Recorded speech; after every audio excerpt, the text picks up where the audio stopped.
This is KOMU 8 News Today.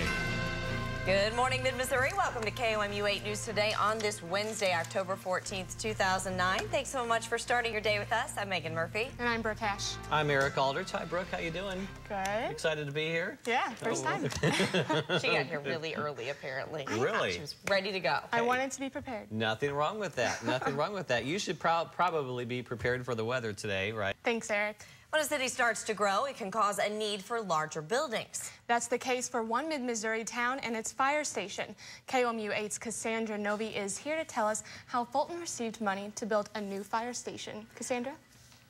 By a 14-9 vote, the U.S. Senate Finance Committee approved a sweeping health care reform plan. The Democratic-controlled panel endorsed the bill, along with Republican Senator Olympia Snowe. And a Delaware first grader could have faced a big punishment for bringing a Boy Scout fork, spoon, and kitty knife to school, but instead got a big break yesterday from the school board. Cell phone use is growing across the country. But what happens to them when you get a new one? Well, that's worrying some electronic experts. You're probably waking up warm in the comfort of your own home. In fact, most of you aren't even up yet. But some local students are braving the elements to help charity. KOMU 8's Ryan Takeo is live on the MU campus. Ryan, what are you doing up so early? The weekend still looks nice, though. Nice and dry. Cold, though, for Saturday. Don't like to use that word much in early October or middle portions of the month. Right, because really it's not cold until we're cold. talking wind chills and below zero. Exactly. The wind is super strong, but a high of only 40 degrees on Saturday. So that's not too pleasant. That's freezing to me. That's cold. And for many others, I'm sure. Colorado plans to drop its minimum wage from $7.28 to $7.24. Efforts to use state license plates to publicize one side of the abortion issue are gaining steam. And while some forms of vacation getaway packages have seen hard times during the recession, timeshares have fared fairly well. Welcome back. Your child's bed should be one of the safest places in your house, but a certain kind of crib could put your infant in danger. The risk is so serious, one county in New York banned them. NBC's Greg Sergel has the story. Rush Limbaugh has fought on the airwaves and is now fighting to get on the gridiron. A divisive figure is making divisions across the NFL. Coming up. Always a lightning rod for controversy, there continues to be a fallout over conservative radio host Rush Limbaugh's bid to buy the St. Louis Rams. The NFL Players Union is taking action against Rush Limbaugh. NBC's Jay Gray reports. Welcome back to KOMU 8 News Today. It's Wednesday, October 14th, 2009. Good morning. I'm Brooke Hash. I'm Megan Murphy. And I'm Eric Aldrich. A little drizzly, a little overcast, a little gloomy today. A little bit. Yeah, but it's Wednesday. We have a few more days until the weekend, and the weekend looks nice. Okay. One mid-Missouri town's population growth is causing a need for a new fire station. City officials say the current station is inadequate and overcrowded. Centralia is looking to highlight its Civil War roots for its upcoming 150th anniversary of the Civil War.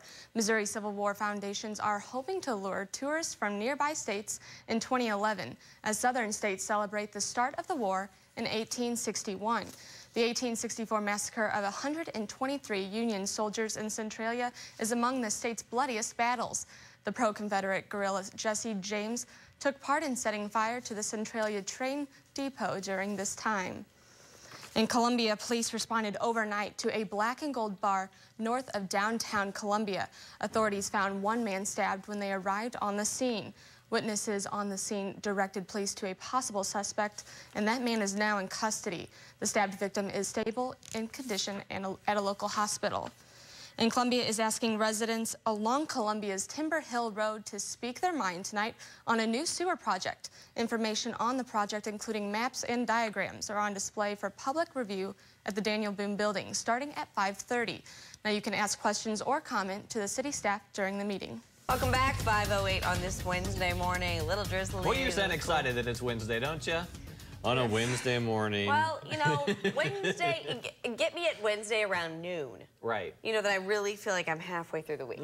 Yeah, and thankfully we are halfway through the week. We are. Thursday and Friday are going to be really chilly, and Saturday will be chilly as well, but at least it's Saturday, A. Right. And B, the sun will be shining, so... It's a big football game on Saturday, too. Yes, there's a very big football game. My sister is getting married that day, and my husband said... What are you going to do? He said, I think all the kids are going to have to go to bed at 8 o'clock that night because he's in charge of our son and our niece, and you know, like he's in charge of putting all the children to bed. That's a good bedtime for little kids. Right. I said, what are you going to do? Just like throw them in a room and then go turn on the football game? Of course. Quite possibly, right? Yeah, exciting times for MU football too. Yes. So hopefully we can put another W in the, or another check mark in the W column. That's what I'm trying to say. That's why I don't do sports. We do weather here this morning. A national survey has listed 3 Missouri universities among the best at helping to improve their cities. The University of Missouri campuses in Kansas City and St. Louis, along with St. Louis University, were among the top 25 in the latest Savior of Our Cities rankings. The survey looks at such factors as economic impact and community service. Japanese television producers plan to film this weekend's performance of Missouri native Neil E. Boyd. The film crew will film his performance Saturday at Poplar Bluff and his hometown of Sikeston.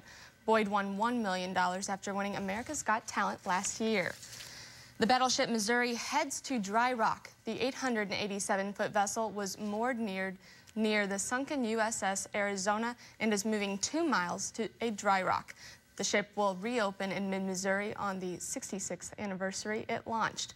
The USS Mid-Missouri was where Japanese leaders signed surrender papers on September 2nd, 1945. The ship is the last battleship built by the U.S. One donation bank says a little lack of health won't hurt things. A look at why Mizzou's latest large Greek charity event is an A-OK. All right, thank you very much. Get About Columbia wants to see more parking for bikers downtown, and it's not on the sidewalk. The organization proposed its new parking plan to the city's Special Business District Board of Directors. Red Cross officials say the H1N1 virus will not affect this year's homecoming blood drive. A 2-year-old in England has proven to be a real-life baby Einstein. I wouldn't even know what to do with that child. 18 months and he knows 600 words. Right. My niece is 18 months and she says, yep. Yeah. Nope. That's about the ones I know too. So. And she dances like this. Yes, and she says car. Yeah. And because Cooper will say, Morgan said car. Morgan says car. Well, that's impressive. Props to him and his parents for helping him out with that. No kidding. I would be in a panic. Oh my gosh. What do I do with your brain? We are. Right. Yeah. That's more news, weather, and a little bit of sports after the break.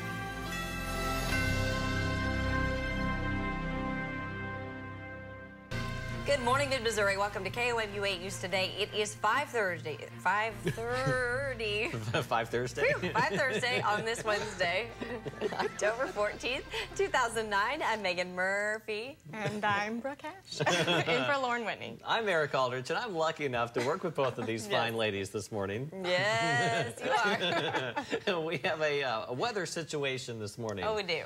All right, thanks, Eric. One Mid-Missouri town's population growth is causing a need for a new fire station. City officials say the current station is inadequate and overcrowded. KOMU 8's Cassandra Novi is here to tell us how the Fulton received $1.3 million to start building a new station. Cassandra? By a 14-9 vote, the U.S. Senate Finance Committee approved a sweeping health care reform plan. A Delaware first grader could have faced a big punishment for bringing a Boy Scout fork, spoon, and kitty knife to school, but instead got a big break yesterday from the school board. Colorado plans to drop its minimum wage from $7.28 to $7.24. Efforts to use state license plates to publicize one side of the abortion issue are gaining steam. A dinner designed to help others get dinner down the road. As the capital city charity tries to enlarge its purse, quite literally.